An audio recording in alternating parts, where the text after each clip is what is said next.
Colleague of mine, when she decided to take that part-time, it wasn't even a full job, it was a part-time job to do that work, there were people in our department who almost went as far as disparaging her. When I say people, I mean faculty members, advisors, those with power and authority, right? So in that instance, she still took the job because she knew what she wanted to do with her PhD when it was finished. She knew that public health concerns were of interest to her, and she knew how she wanted to write her dissertation with some of this applied knowledge as part of it. Welcome to Beyond the Thesis with Papa PhD, your weekly inspiration for post-PhD career development, with me, David Mendes. I'm your host, David Mendes, and today we're speaking with someone who has been at the forefront of redefining what success looks like after the PhD, especially when the academic path no longer fits. I'm thrilled to welcome Dr. Fatimah Williams, executive coach, speaker, founder of Professional Pathways, and author of Options for Success, her latest book with Oxford University Press. With a PhD in cultural anthropology, over 15 years of consulting experience, and a track record leading career strategy at the University of Pennsylvania, Fatimah brings unmatched insight into what it really takes to navigate reinvention and thrive. Her work has been featured in the Chronicle of Higher Education and in Essence, and countless conversations among scholars looking for purpose beyond the tenure track. Whether you're feeling stuck, pivoting industries, or just craving a more expansive professional identity, this conversation is for you. Fatimah, welcome to Beyond the Thesis. I'm really glad to have you here today. Thank you so much for the invitation. I look forward to our discussion today. Fatimah, the first question I have for you, and it's a question I ask because different people have different motivations to start first maybe passion projects, but then projects that kind of define who they are in a certain ecosystem. And I know a bunch of people who want to give something back to the young scientists that are coming out of academia, because people like me, like you, went through it, and that want to do it in different ways. And I'd love to know what has brought this question of helping people have some clarity on how to develop their career and then thrive after getting their degree, and have the audience hear a little bit about, yes, what brought you to first get interested by that, but then go all the way to writing this book about it, which is, I think, and I am, in the process of starting to write a book based on what I've learned in these years, and it's not a small task. Yeah.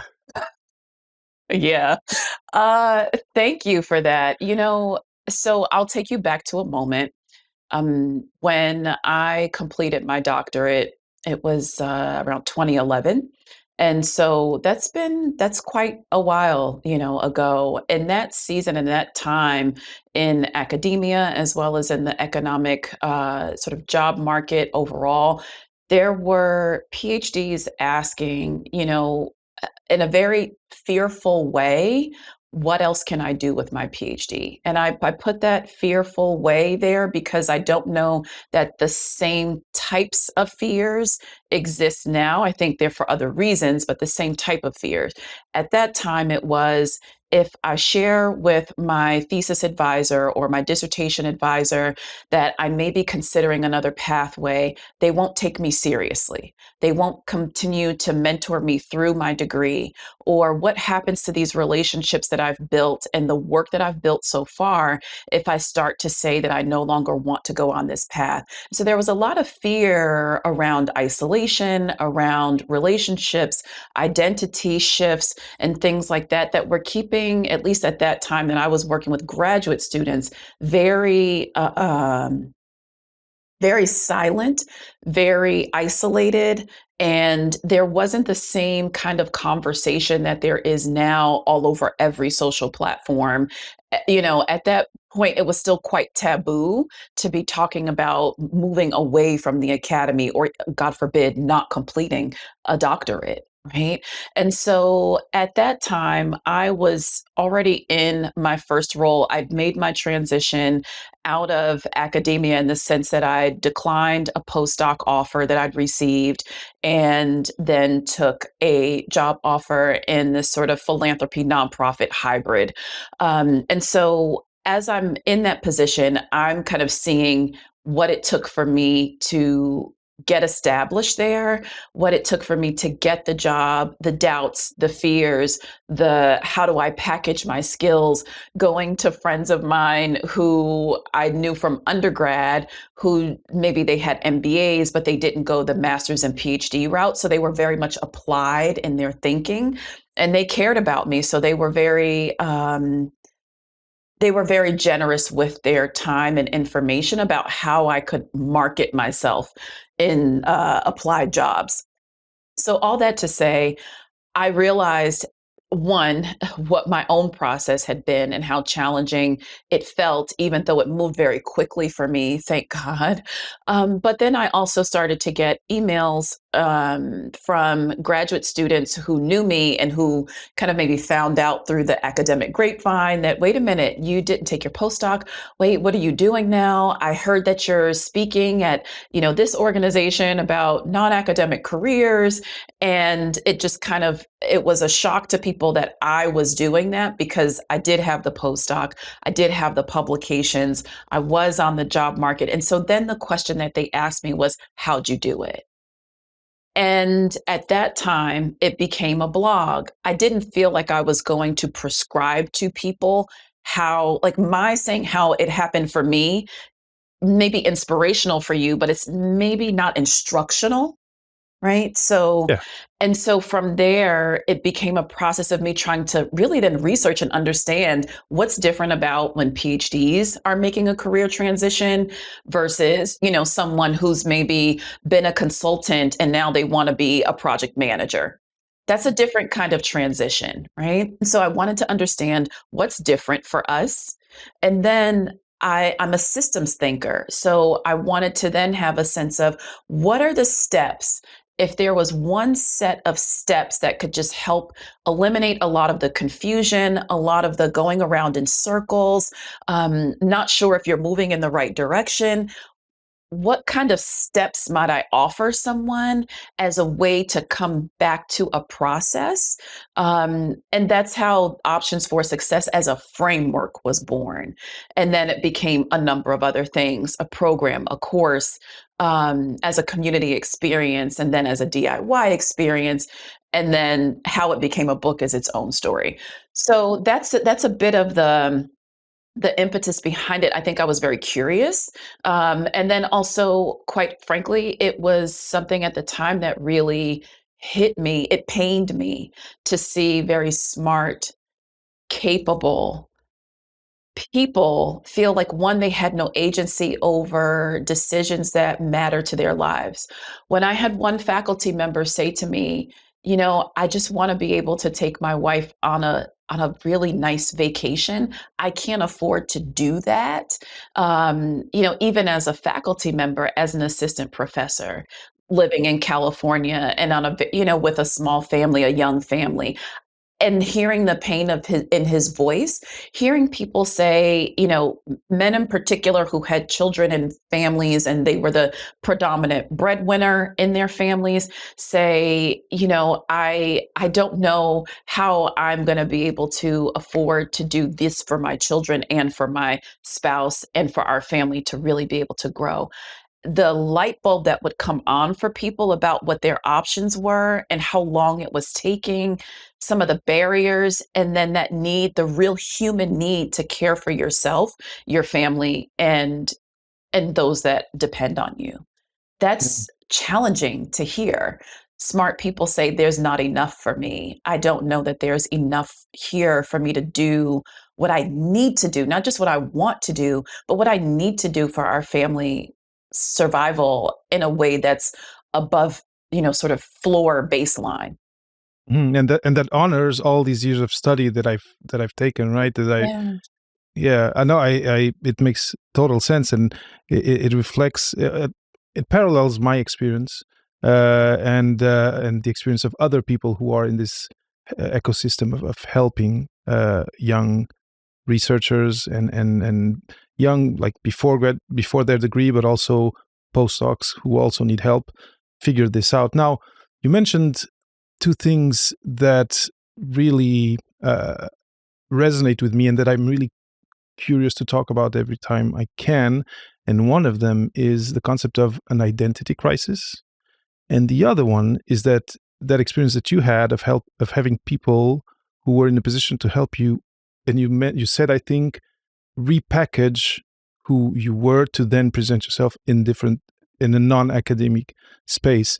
But I'd like to start with the identity point, and I'd love your point of view, or maybe stories or conversations that you might share about this identity crisis, and maybe, and I wonder if you have reflections on this. Maybe reflect on whether there is kind of a systemic in academia, and we're generalizing, of course, but if there's a systemic kind of formatting of PhD students, graduate students' identity that leads to then this wall and this crisis at the end. Do you have reflections on that? I do. So I think that academia, in the very traditional sense of a research doctorate, right? It is a process not just of learning, it is a process of becoming, right? So you're becoming, and your thinking are shifting, right? Who you're being, it's a formation process. We don't talk about it that way. We think about it maybe as training or learning, but it is an acculturation process. Some literature even talks about the PhD in its earlier roots as a tutelage process, right? So it's not just a what am I learning, it's who am I learning to become? And also, how am I learning to think about problems? How am I learning to solve problems, think about the world, and even frame up problems? So the PhD is dealing with the mind, the self. It's an all-encompassing kind of experience. Now, in that regard, though, I don't think that it is terribly different from if someone is becoming a medical doctor or a lawyer, in those deeper kind of processes. A friend of mine actually said it like this. She has a PhD, she's a faculty member, her spouse is in the military. She says, the more I think about it, what we experience as academics moving through this process is much what military experience, in that sort of transformation of identity in a closed system. Right, because you're thinking about problems a certain way, you're even conceptualizing what a problem is in a very different way from what the market and other jobs are doing.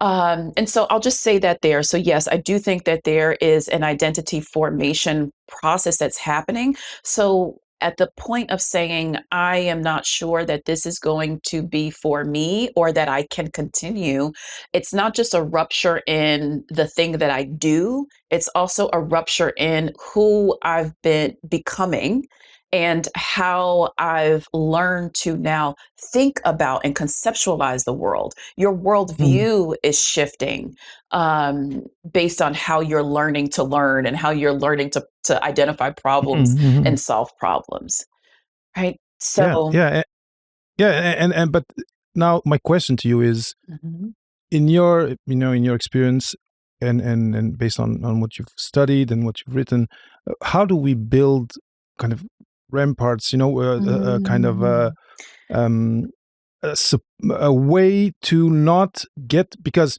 doctors, they go through that training, it's very similar, but we know that society needs doctors. mhm, Unless they really understand that it's not for them at the end, and I've seen that happen. yes, And then this issue, this issue arises, and they need to deal with it. With PhDs, what I see, and when I talk with employers, is that often there's even employers don't even know what a PhD is. mhm, An engineer, easy to know what it is. A lawyer, easy to know what it is. Doctor, yes, easy to know. A PhD, it's kind of fuzzy. Mm. How do we build ramparts to not arrive at the last year and think, oof, okay, I don't Mm. want to follow this path, and now I feel like there's the Grand Canyon in front of me. So, I called myself the reluctant academic when I was in graduate school, which is very countercultural, right? Yeah. And it was not, I mean, I was very much committed to the process in the sense that I enrolled in it, I signed up for it, I knew certain things I wanted from it. But I also had a healthy sense of skepticism about it along the way. Mm. I didn't take it so seriously. Was it serious? Yes. Was it impactful for me? Did my transition, was it challenging? Absolutely.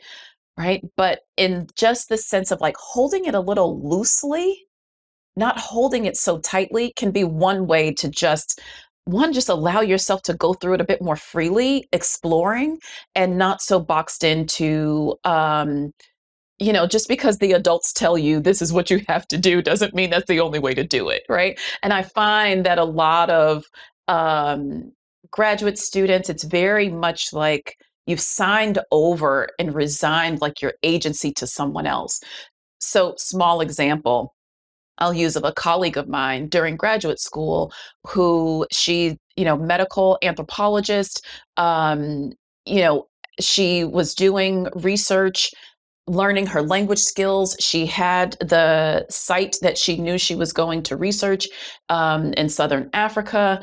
And along the way, there was a job that was more kind of public health related, that was part time, that would, one, give her a little bit of extra supplemental income, but also help to fill in some gaps of her understanding of the medical side of the things that she was working on, not just from medical anthropology, but from a public health perspective. When she decided to take that part time, and it wasn't even a full job, it was a part time job to do that work. There were people in our department who almost went as far as disparaging her. And when I say people, I mean faculty members, advisors, those with power and authority, right? So in that instance, she still took the job because she knew what she wanted to do with her PhD when it was finished. She knew that public health concerns were of interest to her, and she knew how she wanted to write her dissertation with some of this applied knowledge as part of it, right? And so it took a bit of courage and also a bit of ownership to say, I am going to have this parallel experience and not just be in the classroom or researching in the ways that you all say I should. Did she excel in that and do that well? Yes, she did. And she also did this other work. And she showed herself and others that it's possible to be capable in doing multiple things. And they actually do ladder up to something that's a career that she wants to have, not just the prescribed, here's what PhDs in this field do. And so I use her as an example to say, even along the way, in your doctoral program, being able to allow some of your curiosities to you follow them through, right? Follow them through the AI that you're kind of interested in. How would that work here? Or how could that support? Or the conference that you see that's maybe another town over that's not an academic conference, but it's something that's touching your field or related that you're curious about. You don't have to have all the answers. Just go and allow yourself to learn, see seeing that, oh my goodness, well, I don't really know how to do budget management for all these grants that I hope to get when I'm a faculty member. Well, you can actually take a course probably at your university, in your business school, or somewhere else, or even maybe your Office of Research and Advancement on budget management as a researcher, or just budget management in general. So it's allowing yourself to not just be so boxed in that there's only one way, one path, and one source of information and one source of growth. It's not a healthy way to be, and it closes you off. And then I think the final thing I'll say about that is, and in the book I talk about ecosystems and economies. And very briefly, it's just to give you an idea of, you as a researcher are looking at a particular problem or opportunity. right, that you see, whether it's in the social world, if you're social science humanities, in the material world, the scientific world, wherever you are investigating some sort of problem. That problem does not sit in a vacuum. Somewhere, some industry, some organization, some group of people, some enthusiast, somewhere, someone else is also, yes, also asking about the same problem. Maybe they're asking a different question about it. Maybe they're approaching it using different tools. Maybe they're approaching it using a different mindset. Maybe it's not at the granular quite level at which you're asking it, but some level up or out, right? They're asking that question. I think we owe it to ourselves to understand the ecosystem and the economy within which our questions sit. Mm. That helps to kind of illuminate a little bit. Oh, there's other ways that people are approaching this. And then, hello, that means there's other ways that people are being hired to think about and solve this problem. Even if you're not saying, I want to join them one day to solve it that way, it gives you insight into, I'm not just in a vacuum. Here's the ways that others are also approaching this. And it gives you insight into language of how they're doing that, tools that they're using, methodologies, technologies that they're using that may or may not inform even the work that you're doing today.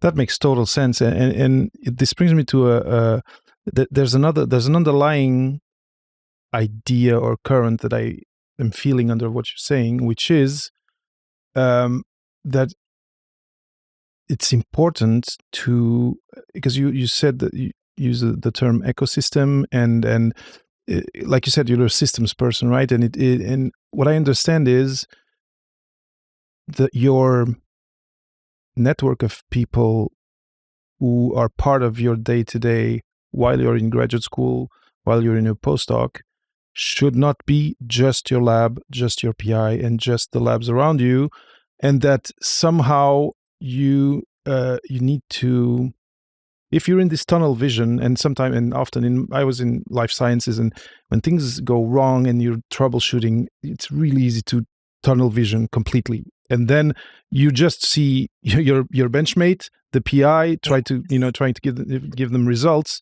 How do we, for people who are in this tunnel vision right now, in the rabbit Mhm. hole, how do you get out? What have you seen? What stories have you seen, or ways have you Mm. seen for people who are not yet in the mindset that I think it's a great mindset, the one that you Yeah. just described, and it's very important, but they're not there for different reasons. They maybe also immigrated from another country and are kind of isolated already. That Yes. may also contribute. What have you seen that are good examples on helping people take a breath, Mm. raise their gaze a little bit, see a little bit wider, and actually include in their routine of being a young or burgeoning scientist, Mhm. reaching out to people, sticking their ear out and listening Yeah. about maybe something that's not exactly their discipline, but that's adjacent. Yes. Uh, uh, Yeah, I think it's So important to share that.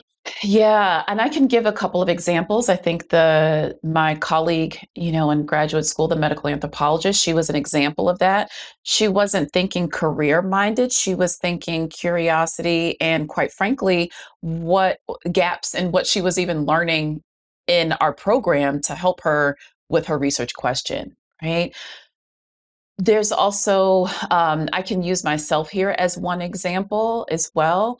Um, during my graduate program, I just felt like I wanted a stronger handle on our methods. I didn't feel like our methods course was as sophisticated or robust as what I needed to really be able to do the field work that was needed. And so, whether by serendipity or otherwise, there became open a position in our medical school, same university, but a position in our medical school, a team of social scientists and also physicians who were doing some research, and they needed a research assistant. I said, wow, okay, this is an opportunity for me to not only learn research methods from, I'm an anthropologist by training, so this was sociologists, statisticians, uh, also those who are in like the applied health sciences, right? So I'm like, okay, I get a chance to do anthropological work because they needed someone who could do ethnographic work in a medical setting. It was, like, just the best moment ever. I didn't tell anyone about it because it was no one else's business, right? That's also Yeah, another yeah, thing. Everyone yeah. doesn't need to know everything you're doing, right? Some things you have to hold a little bit safe as long as you show up in the places you need to be and you're doing the work that you need to be doing. What difference does it make, right? I'm not Mm, telling my PI that I, went to the movies with my boyfriend last week. Same difference. What difference does it make? It's my time. But mhm. that was such a great experience because I got to see what it looked like to do research in a group, and then I also got to see how it translated in quote unquote the real world. I just got to see so much. And quite frankly, as a graduate student, it was great to get the extra pay, right? So all Of these things course. were happening. But what it also did when I was thinking about making a shift out, it also became a few people, those same scientists, those same researchers, I could say, hey, here's what I'm considering. What do you know about this? Or what do you think about this? Or what are some opportunities that may even exist on your team? Right, it became other people that I could just ask questions of who had insights that I didn't have. I'm not suggesting that everyone needs to do what I did or my colleague did in terms of going out to get a part-time job. There's other things that happen. I remember a colleague, she's a colleague now, but we met on a panel of alumni who, were talking about how you could expand your career options. Both of us had made transitions. She's a biochemist, and she talked about during graduate school having a conversation with her spouse at the time saying, you know what, I really want to go to this conference about technology transfer.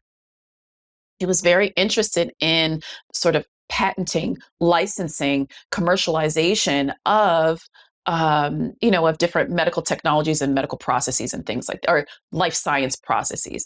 So for her, why was she talking to her spouse about that? Because there was no funding that the university was going to give her to go to that conference. There was no opportunity they were going to create for her to do that. She needed to marshal her own resources to say, Independently. this thing Mhm. seems to be important to me. I'm feeling like I need some ramps, some off ramps. And you know what? I think I need to go to this. And so she put together her own money, the travel money, which, now as a professional for her, $1,500 for that doesn't sound like a lot of money. As a graduate student, it did, right? It was. Even with a spouse who was working in an applied career, it still was money taken out of the household to do that. But she chose and they chose to make that investment to do that. But here's what I'll say as well, by way of caveat, in making that investment, it wasn't just let me show up at this conference and sit in the room. She did prep work with who do I want to meet who's going to be on this roster of attendees? What booths do I want to attend? What materials of my own do I want to take so that I meet people while I'm there? Even though she didn't know all of what she wanted to do with it, it took a bit of getting out of a mold and also taking an extra step to prepare herself so that $1,500 investment and the emotional investment of doing something different, going to a conference where no one knows my name and there's, I can't, maybe I can introduce myself as a biochemist and that means something to them, but then they're like, what's this grad student doing here? Right. Uh, I yeah. share these examples, and I'm specifically using examples of people who did this when they were in graduate programs or not yet decided about a career on the other side. Because I could use examples of things that people did while they were still in a program, but definitely decided that they want something else. No, I'm specifically using these examples to say the individuals that I'm describing right now are people who didn't have all the answers about what I definitely want to do or not. They just knew I'm in a process. I'm here in graduate school. Everything's moving fine, but I'm a little bit curious about something, and maybe something feels to be calling me a little bit, or something may feel a little bit off, and I don't know what it is in terms of how I'm going to move through this program. I'm still here. I'm going to finish. I'm committed. But the interest, the curiosity, the gap, they acknowledged it. They Mhm, mhm, didn't yeah. they weren't so fearful of it that they didn't take a next step to try something.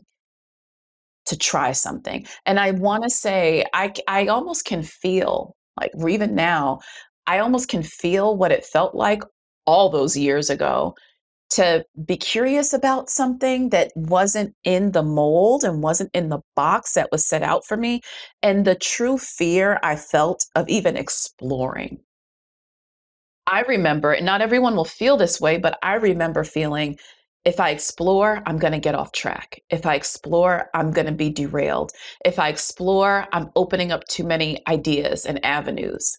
I remember that. And I can tell you, even an opportunity that in hindsight, I would have loved to have had. Even in the moment, I would have loved to at least presented myself for a particular opportunity, but it was so scary to me that I might need to take 9 months out of my program to do this thing that was very much related to my research, but in an applied way. It felt too scary to even consider it. So I say what I'm saying with empathy, but I'm also saying what I'm saying now on the other side of things, knowing that our curiosities are telling us something. Our interests are telling us something. The gaps that we perceive are telling us something. And I think we owe it to ourselves to, even if we give ourselves a time bound way of exploring or some guardrails for exploring, that we allow ourselves to do that. However small you start, however large you start. It may not be a Mm. $1,500 conference.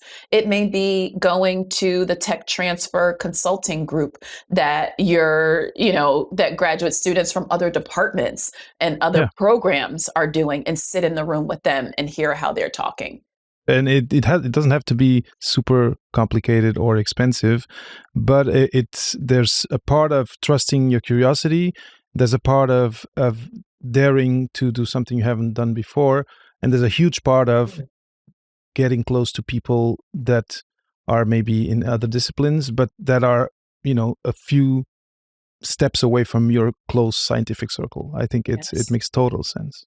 Now, for this end part of the conversation, and again, the word packaging Yes. yourself for opportunities. I think this is also what people have a lot of fear about. I talk with people, and the fear of being overqualified is a big one out there, and it's because people are hearing people, employers are telling them this. You're overqualified for this, and then they share their experience, and young candidates uh, are in fear of, how do I present myself in a way that people will want to hire me and won't just see me as this, bookish, as a social, uh, lab coat person. Can we like kind of, you know, finish this conversation and maybe bring some advice and actionable items to the audience, looking into this question of how do I repackage myself in a way that I feel is still authentic? Because there's also misrepresent fear of, oh, okay, this means I need to misrepresent myself and actually lie, and I'm doing air Mhm. quotes, about Mhm. who I am professionally, and that also gets people anxious. And anyway, mental another Mhm. episode we could talk about mental health in graduate school, but a lot of mental health issues at the end are to do with these aspects. Yes. So first, I would say it's really, before we can package, we have to translate, right? Yeah, And that's the yeah, piece of that course. becomes difficult, because we're asking the job seeker to translate out to a language they don't know. They don't know. There it is. So it's like, take any language. If I don't speak the language, how then do I translate for myself, right? That can be quite challenging to do. And so, in terms of translation, and I don't want to get too technical about this in terms of how, because there are several steps that can kind of happen in translation to help you do that. But I'll just give some highlights here. First, having an awareness of the field or the role that you want can be quite helpful. Right. So in the book, I talk also about like social listening as a way to learn about the field that you're interested in going into without ever really needing to do a lot of work in it or even applied work in it. But doing by social listening, I mean, really looking on social media, looking on different platforms, looking on organizations' websites, professional associations. So not academic associations, but professional associations in that field, learning a bit, what are the trends? What are the language? What are the things they're concerned about? What's their upcoming conference about? Why does that matter to them now? It helps you, this social listening helps to attune your ear a bit to what is important to the field that you're interested in going to. But what it also does is it gives you a sense of, are these questions I'm still curious about? Do I see any resonance for myself here? And sometimes you won't. You won't see yourself in it because it feels so different, so new. But sometimes you just have to follow it through a little bit to see if what you perceive is what's actual.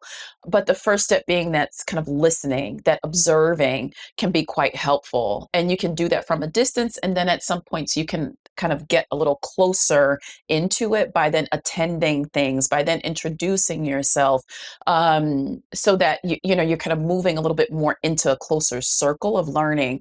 But translation is what's going to help you. That listening helps you to start to translate, starting to see, okay, there's languages that things that they're saying that I don't quite understand. I'm going to look it up. I want to know, what does this word mean? What does this concept mean?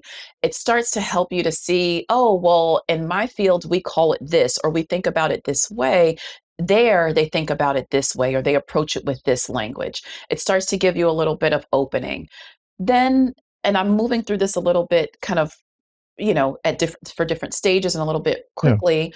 But when you are kind of at the space of preparing to apply, it's then, and even before you're actually applying, but a part of that prep to apply, pulling Hmm. those job descriptions, getting a sense of what's there. I have a process that I use when I'm working with people where we also use I use an AI tool to help people see the side by side comparisons and then also see the gaps, because it can Hmm. be quite helpful, so we're not spending as much like manual labor in that translation to then kind of see a one to one. Now I will just say this as a caveat, it does take some tooling. Like, it's a tool I had to create because there was no one to one. Hey, I have a PhD in this and here's my CV. Now tell me what I can do. I wish it were, but there was some tooling around that I did with this to create where it's AI enabled to help us cut down on time. But the tools do exist to kind of help you see, here's what I've done, here's what I know how to do, and then here are these job descriptions that I think are similar to what I can do, and then some prompts that you can ask that will help to see, where do I match, where do I not, and then even help me to explain what I do in language that's more applicable to this field. If you're going to use an AI tool, you also really want to be very clear. Do not inflate my experience. Do not overstate my experience. Use it in the language that I'm providing to you and that this job description is providing to you, and show me gaps, right? Because you don't want it to kind of overproduce and overstate for you. So I'll just say some of these translational activities are important first, but what's also happening while you're doing this is you're learning. You're actually learning the application of your skills at the same time. Right, so it is also it's helping you to kind of come out of the narrow way you've conceived of and perceived of your skills and your interests, and it's actually helping you to see, it's a teaching tool, really. As you're translating, it's also teaching you a few things. It's opening up your thinking. It's opening up the language that you can use, right? And so I think that stage is very important. It can feel a little bit tedious, but translation is where a lot of the work is happening, because here's what I know. You can do all the prompts you want and have AI create for you a job ready resume. But when you show up and you cannot actually speak in the same fluidity of that resume, that's where the disconnect comes. That's where you start to feel like, oh, I'm a fraud. That's where you start to feel like this is inauthentic. Imposter syndrome. Yes, but if we actually allow ourselves space in this translation and going through a little bit of that translation process, it's going to help you see where you fit and don't fit. And I will say this, suspend the fear. You're going to see gaps. You're not trained to do the thing that you're trying to do yet, not completely, but you do have some skills. And if we do a little bit of this translation and some of this ecosystems and economy work and some of this social listening work earlier on, you're attuning your ear along the way. You're meeting some people along the way that you can just kind of collect, right? You don't have to act in full on everything you're learning, seeing, doing. Just collect along the way. You become a more credible conversation partner to even someone that you are asking for an informational interview.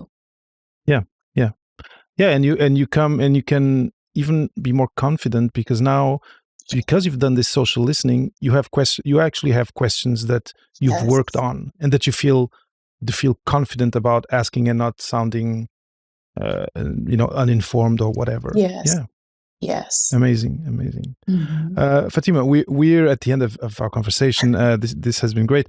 If so, your website is Professional Pathways. The book that you've published is Options for Success.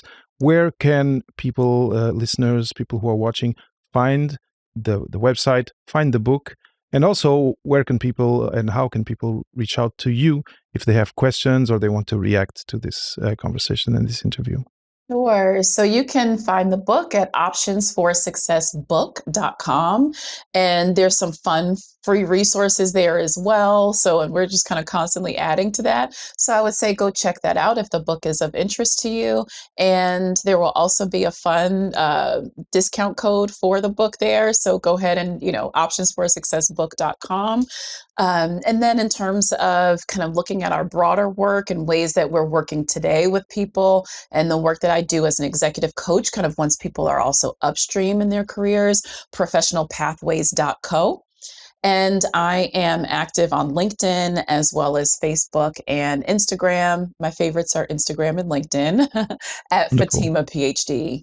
Amazing. Fatima, I just kind of want to sum up what I'm taking home from all you've said. Mm. And so things that are staying with me, and you've shared a lot of great stories from people that I hope people will listen and get inspired by.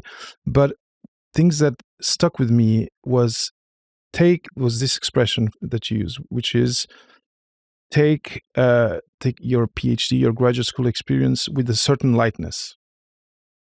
And I feel I really like this because it for me, the way you said it and with all the stories you shared, this lightness is what allows you to breathe outside the PhD and to have a life and a Mhm. personality and a curiosity outside of your specific research subject. I think it's something I'm going to keep. I really like it. That point. The other uh, the other concept that you shared that I really like also, and no one has ever, I've never heard expressed that way, is social listening. And I imagine we could add, the social media. It's you mentioned professional associations, etc. But for example, in your case, that research assistant position, I imagine this had to be through either a billboard or a newsletter. So Yeah. be connected. If you come from another country, for example, or from another Yes. state into university, get in contact with the postgraduate student societies, anything Mhm. that is the wider graduate student community, and have feelers out there, right? I Mhm. think that's also something I'm taking from the conversation. It Yes. feels like you have a comment on that. Yeah, I think too, as part of that social listening, and I'm glad you brought that out. The position that I said when I was a graduate student, I really wish that I'd kind of taken the leap to even apply for it. It came in my inbox because I was on the listserv for some of the applied organizations that do work in my research area.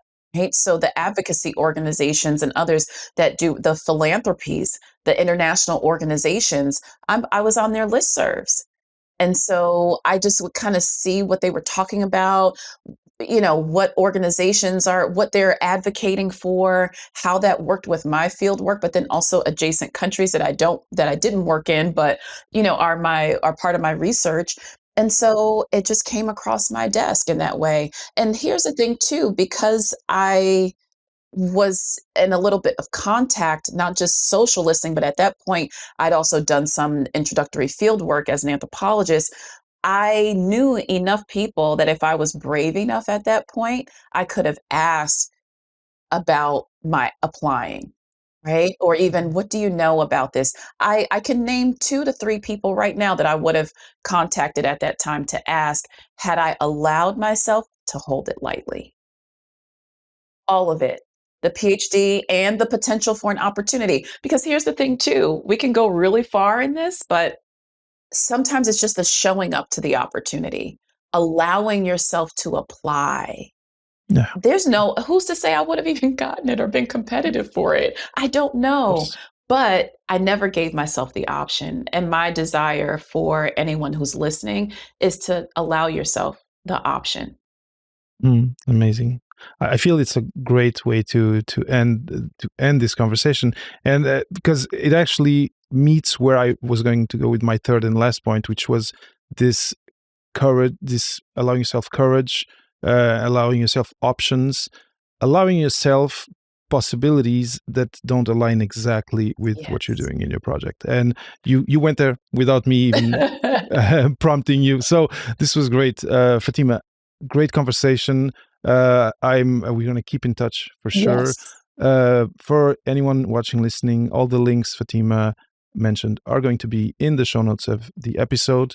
Go there, go through the free content, use the promo code the discount code, and Yes. anything that helps you get out of that bubble that often drags us into this wormhole, and then we just come out 5 years later and are kind of dazzled at what's happening. Anything like that, and with the great energy that you have, and that I'm sure you've poured into the book and into your work, I really recommend. So thank you again. It's been a great pleasure, and thanks for your time and your dedication to this Thank you community. so much, David. I appreciate it. It's been fun. Beyond the Thesis with Papa PhD is produced by me, David Mendes.